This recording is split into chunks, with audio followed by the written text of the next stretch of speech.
അടിപൊളിയായിട്ട് ചെക്ക് വസ്ത്രമൊക്കെ ധരിച്ച് നടക്കുന്നതിന്റെ പിന്നിൽ എന്തെങ്കിലും ഉണ്ടോ? ഞാൻ പ്രതിനിധാനം ചെയ്യുന്ന ആളുകളിൽ ഇപ്പം നിങ്ങൾ ഉൾപ്പെടെയുള്ള പിന്നെ ചെറുപ്പക്കാരുൾപ്പെടെയുള്ള ആളുകളുമായിട്ട് പിന്നെ കണക്റ്റഡ് ആവാൻ ആഗ്രഹിക്കുന്ന ഒരാളാണ് ഞാൻ.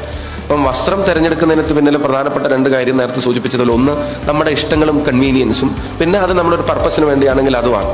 ഇപ്പം പൊളിറ്റിക്കൽ പ്രോട്ടോടൈപ്സിൽ രാഷ്ട്രീയക്കാരനാണെങ്കിൽ വെള്ളയും ഇട്ടിരിക്കണം, നേരത്തെ സൂചിപ്പിച്ചതുപോലെ കോൺഗ്രസ്സുകാരനാണെങ്കിൽ അത് ഇട്ടിരിക്കണം എന്ന് പറയുന്നതിന് അതിൻ്റെ ഒരു വലിയ ഉദ്ദേശത്തെ, വലിയ പർപ്പസിനെ ഒരു തരത്തിലും ചലഞ്ച് ചെയ്യാതെ തന്നെ നിങ്ങൾ ഉൾപ്പെടെയുള്ള ജനറേഷനുമായി കണക്ട് ചെയ്യാനും കൺവീനിയൻസിനെയും ഇഷ്ടത്തെയും പിന്തുടരാനും ആഗ്രഹിക്കുന്ന ഒരാളെന്ന് നിൽക്കുക. അത് എൻ്റെ മേലിൽ ഒരു നിർബന്ധിത ബുദ്ധിയല്ല.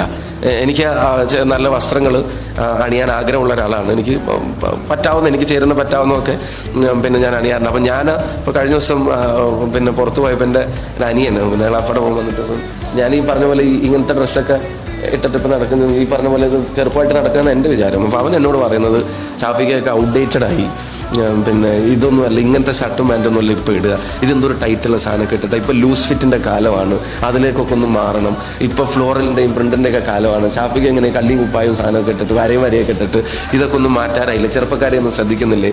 എന്നിട്ട് അവൻ എന്നെ ഈ മറ്റേ ദാറയുടെ ഒരു ഷോപ്പിൽ കൊണ്ടുപോയിട്ട് അതിൻ്റെ കണ്ണാടിയുടെ മുമ്പിൽ പിന്നെ എനിക്ക് രണ്ട് സാധനം അവൻ എടുത്തതാണ്. അപ്പോൾ എൻ്റെ ടീഷർട്ടിൻ്റെ കൈ ഏതാണ്ട് ഇതുവരെ ഉണ്ടായിരുന്നു. ഞാൻ പറഞ്ഞാൽ അതെനിക്ക് പാകമല്ല.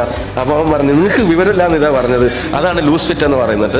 അതുപോലെ കുറച്ച് ലൂസായിട്ടുള്ളൊരു പാൻറ്, അതല്ല എനിക്ക് പറയുന്നത്, ലൂസ് ഫിറ്റ് പാൻറ് ഇട്ടിട്ട് എന്നിട്ട് എന്നെ മറ്റു പറഞ്ഞിട്ട് ഒരു ഫോട്ടോ എടുക്കുക ഷാഫിക്കാന്ന് പറഞ്ഞു. അപ്പോൾ ഞാൻ ഈ ഫോട്ടോ ഇങ്ങനെ എടുത്ത് തലയിൽ കൈവെക്കുക, അങ്ങനെ അല്ല ഷാഫിക്ക, മിററിൽ ഫോട്ടോ എടുക്കുന്നു. അപ്പോൾ ഞാൻ ഈ കണ്ണാടിന് മുമ്പിൽ നിന്നിട്ട് ഇങ്ങനെ ഒരു ഫോട്ടോ എടുക്കും. അപ്പോൾ പറഞ്ഞു ഓ എന്നുണ്ട്, അവൻ എൻ്റെ കൈ മേടിച്ചിട്ട് അവൻ പറഞ്ഞു കണ്ണാടിന് മുമ്പിൽ ഇത് ഇങ്ങനെ നിൽക്കണം, എന്നിട്ട് ഫോൺ ഇങ്ങനെ ചേർത്ത് വെക്കണം, ഫോൺ ഇങ്ങനെ ചേർത്ത് വെച്ച് തള്ളവരിൽ ഇവിടെ വെക്കണം, എന്നിട്ട് ഫോണിലേക്ക് നോക്കരുത്, മിററിലെ ക്യാമറ ആംഗിളിൽ നോക്കണം, എന്നിട്ട് ഒരു ഫോട്ടോ എടുക്കാൻ പറഞ്ഞു. ഞാനൊരു ഫോട്ടോ എടുത്തു. എന്നിട്ട് ഞാനത് പിന്നെ ഇൻസ്റ്റാഗ്രാമിൽ പോസ്റ്റ് ചെയ്യാൻ പറഞ്ഞു. അപ്പോൾ ഞാനത് ഇൻസ്റ്റാഗ്രാമിൽ പോസ്റ്റ് ചെയ്യാൻ പറഞ്ഞാൽ ഇതിന് എന്താ ക്യാപ്ഷൻ ഇടുക.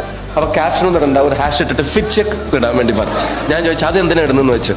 ഒന്നുമില്ല, ഈ ഷർട്ടിൻ്റെ മറ്റേ വിലയുടെ സാധനം ഉണ്ടല്ലോ, ഇല്ല ഏത് ഈ ടാഗ്, പ്രൈസ് ടാഗ്, അത് പുറത്ത് കാണാണ്ടായിരുന്നു. ഞാൻ മേടിച്ചതല്ല എന്ന് ആൾക്കാർക്ക് മനസ്സിലാവും.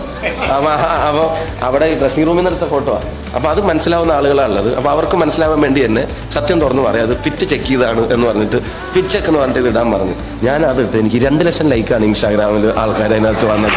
ഞാൻ ഈ വെള്ള ഇട്ടിട്ടുണ്ട്, വേറെയും വെള്ള ഇട്ടിട്ടുണ്ട്, കുർത്ത ഇട്ടിട്ടുണ്ട്. ഞാൻ പറഞ്ഞത് ആളുകളുമായിട്ട്, പുതിയ ജനറേഷനുമായിട്ട് കണക്റ്റഡ് ആവാൻ ആഗ്രഹിക്കുന്ന ഒരാളെന്നുള്ള നിലക്ക് I don't want to be in the prototypes. ഇങ്ങനെ വെള്ളയും ഇടുകയുള്ളൂ എന്നൊരു കാറ്റഗറിയിൽ നിൽക്കാൻ ഞാൻ ആഗ്രഹിക്കുന്നില്ല. അങ്ങനെ നിൽക്കുന്നവരോടുള്ള ഒരു ബഹുമാനക്കുറവും എനിക്കില്ല. ദാറ്റ്സ് പിന്നെ ഒരു ബോൾഡ് ഡിസിഷനാണ്, ഒരു ബ്രേവ് ഡിസിഷനാണ്. അത് അവരുടെ ഇഷ്ടം അതാണെങ്കിൽ അതിനവരെ ഫോളോ ചെയ്യുന്ന അതിനൊരു മെസ്സേജും ഉണ്ട്.